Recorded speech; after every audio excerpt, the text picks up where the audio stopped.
வேலையும் பார்த்துக்கிட்டு வீட்டையும் பார்க்கறது உங்களுக்கு கஷ்டமா இல்லையா? ஏன்னா நான் பார்த்த வரைக்கும் வீட்டில் எல்லா பொறுப்பும் உங்களுக்கு தான் போலையே. சேச்சே, அதில் என்னங்க இருக்கு? என் தம்பிங்களை பார்த்துக்கிறதுல எனக்கு என்ன கஷ்டம்?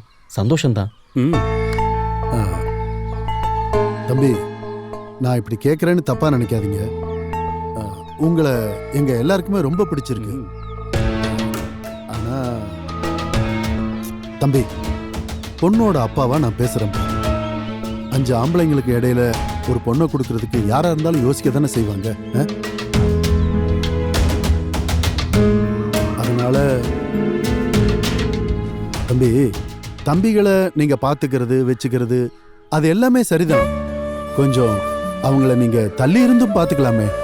இல்ல ஒண்ணும் இல்ல, நான் என்ன சொல்ல வரேன்னா, கல்யாணத்துக்கு அப்புறமா நீங்களும் எங்க பொண்ணும் பக்கத்துல எங்கேயாவது தனியா இருந்துக்கலாம்.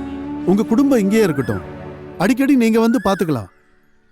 அதான் உங்க அப்பா இருக்காருல தம்பிகளை பாத்துக்கிறதுக்கு. உங்க கவலை எனக்கு புரியுது. ஆனா இந்த வீட்டை விட்டும் என் தம்பிங்களை விட்டும் வெளியே வர்ற எண்ணம் எனக்கு இல்லை. வீட்டில் எல்லாரும் ஆம்பளைங்களா இருந்தா யாரா இருந்தாலும் யோசிக்க தானே செய்வாங்க.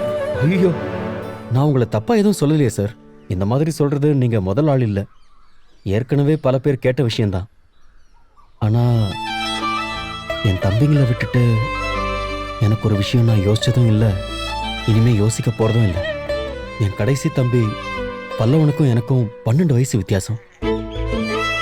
அவனை நான் ஒரு அப்பா மாதிரி தான் வளர்த்தேன். அவனை பார்க்காம ஒரு நாள் கூட என்னால இருக்க முடியாது. அவனுக்கும் அப்படிதான்.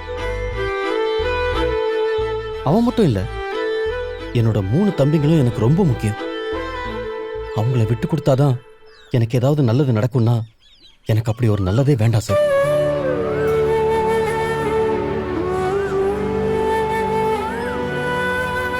வரங்க ஐயா. வர்றோம்.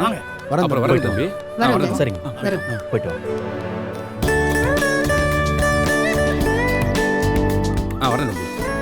அண்ணா, அவங்களுக்கு உன்னை பிடிச்சிருக்குன்னு நினைக்கிறேன். ஆமாண்ணா, மாப்பிள்ள ரொம்ப நல்ல பையனா இருக்கான்னு சொல்லி அவங்க பேசினது நானே கேட்டேன்.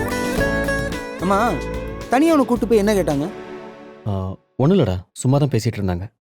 கல்யாணம் நடந்துரும் போலயே. சும்மா இருடா. ஏய், வேலைக்கு டைம் ஆச்சு, வா.